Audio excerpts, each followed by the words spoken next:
This is B2Bold, the podcast for B2B marketers and industry players who think differently and lead boldly. I'm Hayley Dole, and each episode I chat with boundary-pushing marketers about what it really takes to grow a brand in today's world. Hello, today we're joined by Pham, founder and CEO of Lightcard, a company helping brands harness the power of mobile wallets to drive engagement and conversions. Brian leads Lightcard in helping B2B brands and retailers leverage mobile wallets as a powerful engagement and retention channel. By automating and optimizing digital wallet campaigns, Lightcard enables businesses to gain actionable insights, streamline operations across platforms like Salesforce, D365, Shopify, and more to create measurable ROI on their media spend. With 4 out of 5 people globally using their mobile wallets daily, Brian believes this is a space brands can't afford to ignore. His work has earned recognition, including the UNGBLA 2022 Business Leadership Award for Innovation and Sustainability, and being named among the AFR 2023 Up-and-Coming Startups. Today, Brian shares his insights on how B2B brands can break through disruption and engage audiences in this rapidly evolving digital channel. Hi, Brian. Welcome to the show. It's great to have you here. Thanks for having me. It's great to be here. I have to be honest, digital wallets is not really an area that I'm overly familiar with, so I'm keen to explore how B2B marketers should be thinking about the potential of digital wallets.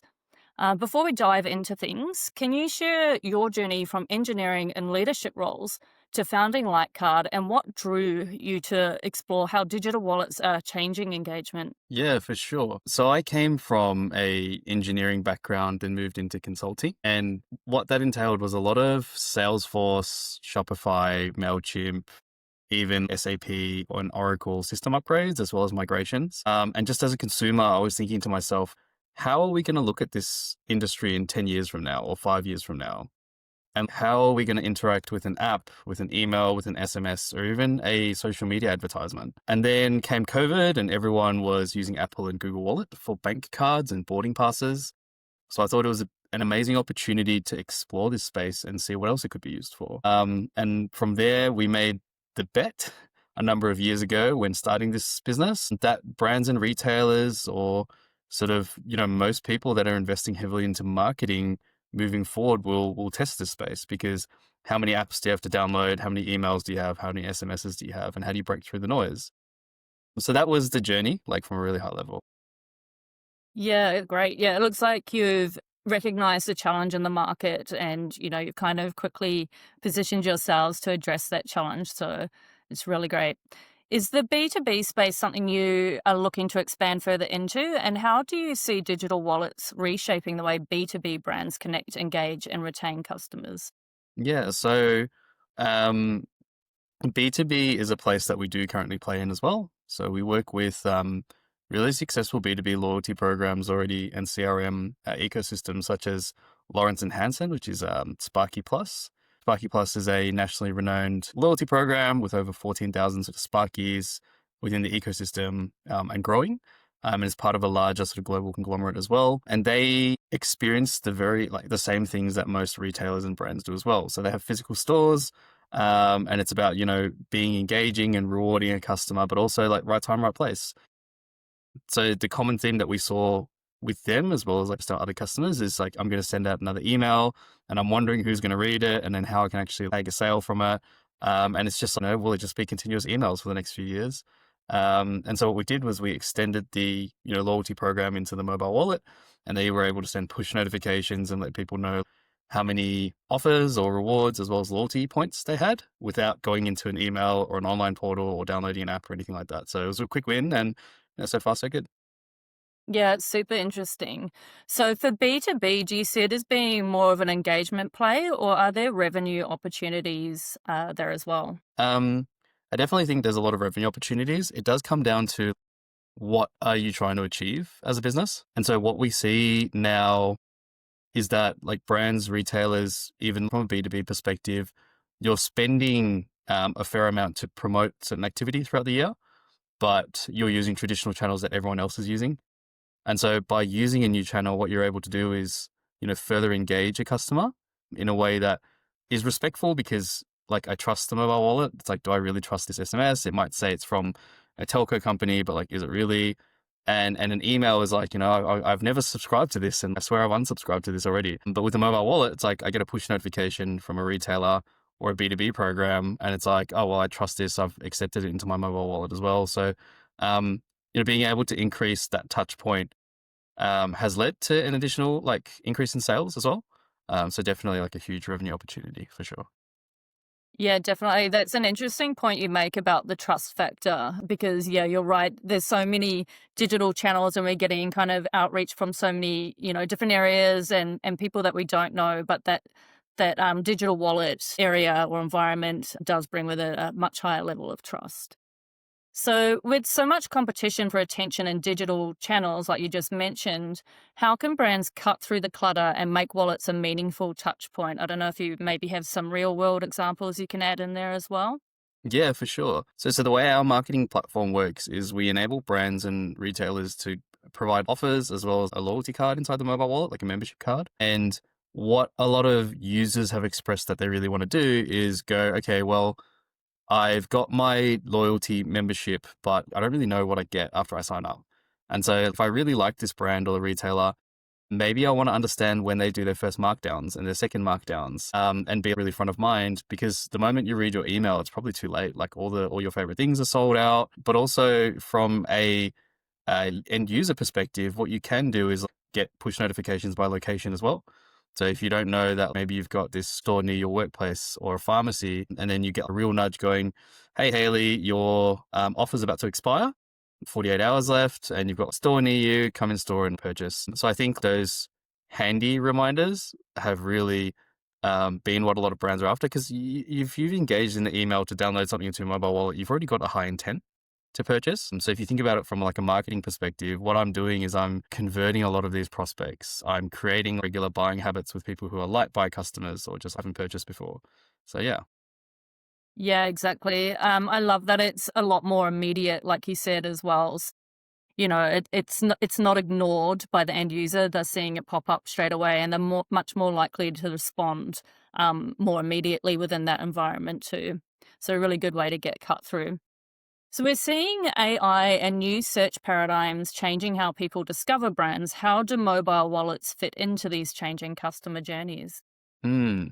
I think like from an email or an SMS perspective, I feel like this as a tool for brands and retailers or like B2B or D2C aren't super affected by AI as much, because you're still going to want to, know that you've enrolled into a loyalty program or know that you've got a special offer because you're part of a CRM. And using the wallet as a new channel to deliver this is an effective way to sort of test what customers are wanting and to use it for different things like sales campaigns, win back offers, manual offers, seasonal, that sort of stuff. So I think like those sort of strategies are affected maybe by AI, but not so much the execution of them yet. And I think that's why, you've got so many amazing e-commerce and CRM and loyalty and digital managers and marketing managers that are just executing fast on a lot of these things.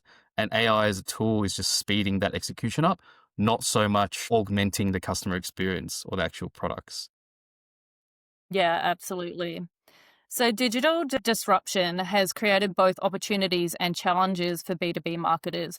What kinds of data and insights can wallets provide that weren't accessible before? Definitely data segmentation.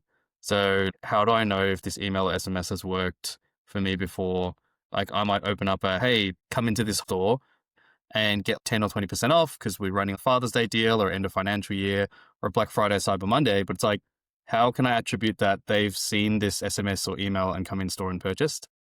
Where if you can use the wallet, I know when Haley's looked at the advertisement, downloaded it, added it to the mobile wallet, come in store and purchased, at which store, the time in between that. So we have such like a granular view on your media strategy effectiveness. And I think for a lot of brands, retailers of any sort of industry, this has been a missing piece for a lot of data-driven marketing strategies. So that's probably like the biggest one. And then the ability to just send push notifications, right? I think being able to send push notifications without any app, like making it super native, is powerful because it's like, I may have sent this customer 10 emails a year, but now I've sent them an additional 5 push notifications and I can see that their buying behavior is starting to change. So just being able to write that back to the strategy. Yeah, that's really great. I love how it's kind of filling in a bit of a gap for the other digital channels and real world channels as well. So it's kind of filling in those data blanks to give you a much fuller picture of the customer journey. So, as digital channels become more crowded, how can brands experiment with new engagement strategies like wallets without overwhelming their audiences? So, do you have perhaps some best practices that you can share with us here too? Yeah, a lot of different playbooks. I think the most common one is something that we call Lightcard links. So if you've got SMS or an email or an MMS or any sort of messaging touch point with a customer, it's usually, hey, further 10% off or Omni welcome 10% off. Thanks for signing up. But it's like, by the way, you can take this 10% in store as well, add it to your wallet. So then you can track the customer intent. And by doing that, you're not giving any PII, especially to another platform, because it's just a link and just setting up your codes online or offline anyway. And it can just be integrated into a marketing campaign literally with a link. So even a junior ecom resource or a CRM resource can sort of spin it up in sort of 2 or 3 minutes. And then after that's done, you run your campaign, you test, does the wallet channel equal more revenue for us or increased success metric in what we think like success looks like. And then if it works well, go into a deeper integration, marry it up to your CDP, your more complicated sort of data marketing stack. But yeah, so usually it's pretty easy to test and learn. And best part about it is like get no PII. Yeah, that's great. We like it when things are a lot more simple. But also there's that, kind of room for the complexity as well when needed. So looking ahead, what emerging trends in wallets and digital engagement should B2B companies be paying attention to over the next 2 to 3 years? I think AI is a pretty obvious one in there because of just search discovery and how that's changing a lot of businesses operationally. From a marketing perspective, I think, we're pretty bullish about the wallet and how it's going to affect SMS and email marketing and how it affects if you've ever thought about downloading an app or creating an app or if your app is like forming in a way that could be a lot better and what are the areas for improvement. Usually a wallet's a pretty good answer for that. But I think combining this wallet media channel with things beyond SMS and email is going to be really interesting. So we work with some brands and retailers that use Meta, TikTok, Snapchat, even Google and YouTube ads to deliver a mobile wallet offer. And if I know Haley's looked at my North Face jacket for the last 8 months and you keep coming back in store and looking at it, why should I try and retarget you across email or SMS or Google ads when I can send you a push notification because you've downloaded an offer and you've got pretty high intent to buy it? So being able to test those sort of things like in a more complex way and see, does this work a lot better without redesigning your whole marketing stack, I think it's going to be really powerful. Yeah, it's really interesting, especially when you start thinking about it as that multi-channel approach. There's so many kind of ways you can slice and dice it and so much room for experimentation there. Really exciting. So finally, what's a bold first step you would recommend to B2B marketers in exploring digital wallets? Ooh, in exploring digital wallets, probably just reading about it. I think it's obviously gotten a lot better in the last 1 or 2 years, but at the very beginning, a lot of people just didn't know that they could do these sort of things, right? It's like I can send a push notification and then after thinking about it and bringing it internally for a few months, they just go like, will this be the future of my SMS and email comms? Can I use this as a huge driver? Well, we've worked with a lot of brands where they see a huge uplift across push notifications inside app usage as well. But how many people actually use the app compared to the rest of the CRM versus the wallet? And what we found is like in huge CRM like databases, maybe like a healthy performing app is 3 to 5% of the CRM, like using the app every 60 days or even opening it up then because you've got to re-download it, it signs you out. So I think like even now from a phone company perspective, they're trying to put user experience first. And that's why we're trying to go, wallet led. Yeah, definitely just the first steps are just to learn about it, I think, and then just consider it and understand how it's going to affect your business. And and just understand that like, probably testing it is a lot easier than a lot of people might think. Yeah, exactly. Yeah, taking those first steps can be the hardest, but I think just like you say, take small ones and then build from there so that you don't become overwhelmed. So thank you so much, Brian, for being a guest today on B2Bold. I've really enjoyed your insights and you've really opened my eyes to how we could potentially use digital wallets. No worries. Thanks for having me. It's been a pleasure.